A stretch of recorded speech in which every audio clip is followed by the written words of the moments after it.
Oh, hi, third graders. I didn't even see you there. I was just finishing up my 20 minutes of reading. So now that you're here, let's do our reading lesson for today.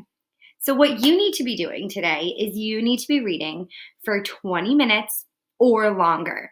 And once you're done with that reading, you are going to be doing your comprehension check. And what that means is you have a few different activities to choose from to show us what you learned and what you know from what you read today. So as you can see on my screen, I have our comprehension check document here. And it says, read for at least 20 minutes and then fill in what you read in your reading log. So I was just reading the first chapter of this awesome new book called Princess Pulverizer, Grilled Cheese and Dragons, and I'm loving it. And so I would go to my reading log and I would write down that I read 14 pages in 20 minutes. And I'd write down the title of my book. And then what you need to do is you need to choose 2 of the activities in that table there to complete for your comprehension check. You can't just choose 1. You have to choose 2. If you choose to do a third, then that's awesome. That's great if you want to do extra, but you have to do 2 of them. But you get to choose which 2. So let's take a look at what the options are. The first is make a prediction. It says, what do you think will happen next in the story? Why do you think it will happen? Include evidence or proof from what you read in the book. Use clues from things that have already happened in your book to explain why you made that prediction. And here's an example sentence starter. I think blank will happen because, and then that's where you add in the information from the book that makes you think what you do. Your second choice is to summarize. You're going to write a summary of what you read. And make sure that you use those transition words in your retelling, like first, next, later, finally. Don't tell us every single little detail, because if we wanted to know every single little detail, we'd read it. We'd read your book. But we want to know just those important events that happened to your character on what you read. So make sure that you're really focusing on that most important information and not giving us every little detail. Your third choice is to envision while you read. You could draw a sketch of what you're envisioning, because envisioning is making a movie in your mind. You're picturing it in your head while you were reading. Maybe you visualize multiple scenes, kind of almost like a comic book or a movie. Then you're going to write down the details of the story that made you draw what you did. Even if your book has pictures, like my book does have some illustrations in it, but not every single page does, and not every single thing that the writer says and writes about has a picture to go along with it. So even if your book has pictures in it, you can still be envisioning, because maybe you're envisioning it a little differently, or maybe there's a different part that the author, an illustrator, didn't choose to put pictures for in your book, but you really picture it. So even if there are pictures in your book, you can still do this envisioning. Just make sure you're not copying any pictures completely from the book or screenshotting what you saw on Epic, because that's not you envisioning. That's just taking the pictures from the illustrator. So make sure you do your own picture. So now it's my turn to choose which 2 activities I'm going to do from what I just read in Princess Pulverizer. I think the first one I'm going to do is the make a prediction. So I'm going to scroll down here and I'm going to choose activity number 1, because the prediction activity is number 1. So that's the one I'm going to choose here.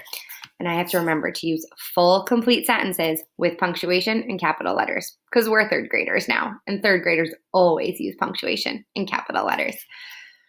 So there was a part in my book, and this was in the middle of what I was reading today, and that's okay, because as I was reading, I noticed myself making a prediction while I read. So this is definitely one that I want to write down.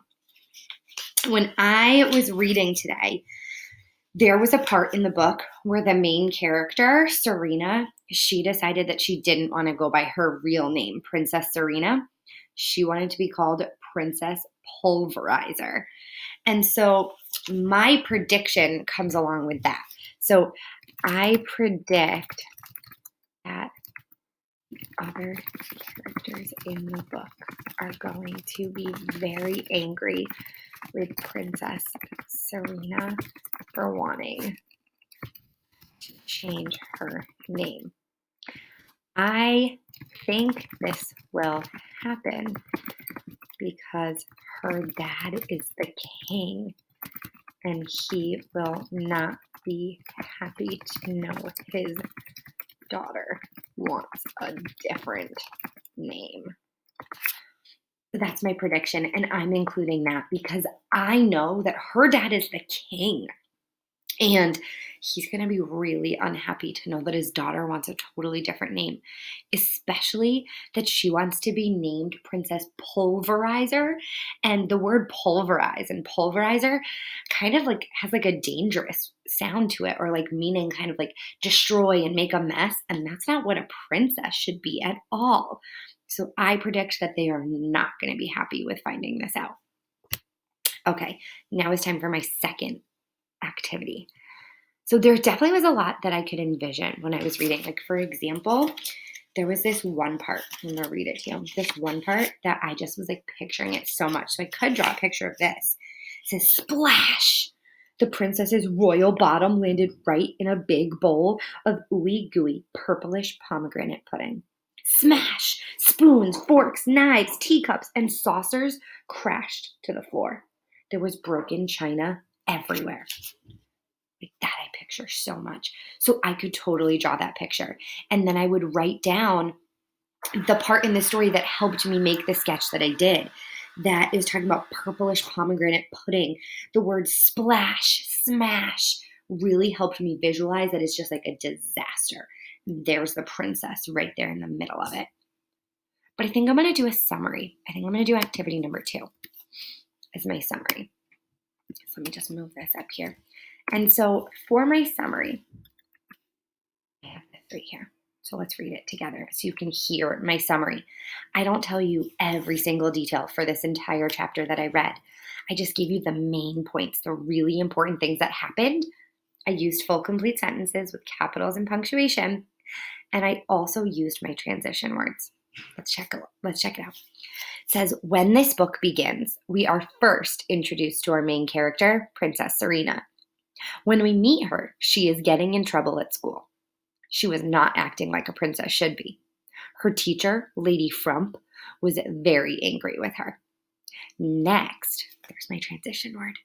We learned that Princess Serena wanted to be called Princess Pulverizer instead. Then, another transition word. Her whole class was taking dance lessons in the ballroom. She was a horrible dancer and wished she could be with the boys who were knights in training, sword fighting. Lastly, another transition word. In this chapter, we saw that Princess Pulverizer made a big pile up in the dance room, bumping into other girls and knocking people down since she was such a bad dancer. So there's my summary. I'm going back and I'm retelling the important, not the small details, the important events that happened in the first chapter of my book. So this is what you're going to do for your comprehension check today. You're going to choose 2 of the activities in this table to complete. It has to be 2 different activities. You can't do 2 predictions or 2 summaries or just 2 sketches. You have to choose 2 different activities. And this is also what our comprehension check is going to be on the second assignment of the week as well. So you're going to be doing this comprehension check both times you have independent work this week. So even if you don't do the summary today, you could choose to do it on your second day this week when you're doing your comprehension check. So have so much fun reading, third graders. I think I'm going to go back and read a little bit more of this book now. And I cannot wait to see what books you're reading and what comprehension checks you do. Have fun.